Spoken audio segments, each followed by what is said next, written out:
Le ministre de la Justice congolaise dans le viseur de la justice belge qui vient d'ouvrir une enquête contre Alexis Tambwe Mwamba. Un juge belge a été désigné pour instruire une plainte pour crime contre l'humanité. La plainte est donc de certains proches des familles des 50 victimes du Boeing 727 de la compagnie Congo Airlines, abattu, je le rappelle, par un missile SAM-7 le 18 octobre 1998 aux abords de la province du Maniema. Les plaignants donc reprochent au ministre congolais de la Justice d'avoir hautement revendiqué l'attentat au micro de nos confrères de Radio France Internationale le lendemain de la tragédie. Alors, des réactions justement dans ce dossier pour Martin Moukonkole. D'abord, dans un état de droit, il faudrait que la justice soit dite en fonction de la loi pénale belge. Il est au micro, il est au téléphone de Pascal Kambala.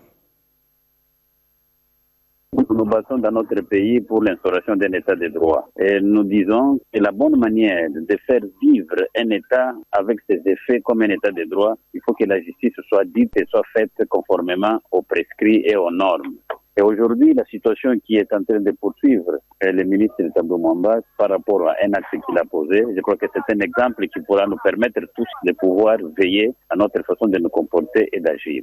J'estime que c'est tout à fait légal et normal que les actes qui ont causé la mort d'hommes soient poursuivis conformément à la législation belge et conformément à la loi de Belgique. Les influences politiques ne sont-elles pas derrière cette action judiciaire? C'est ça le désordre que nous décrions. Nous n'avons pas besoin d'une certaine interférence en matière de droit. Si l'influence, si la politique peut continuer à faire ombrage à la loi, et ça, c'est ça ce que nous disons, que ce n'est pas un état de droit.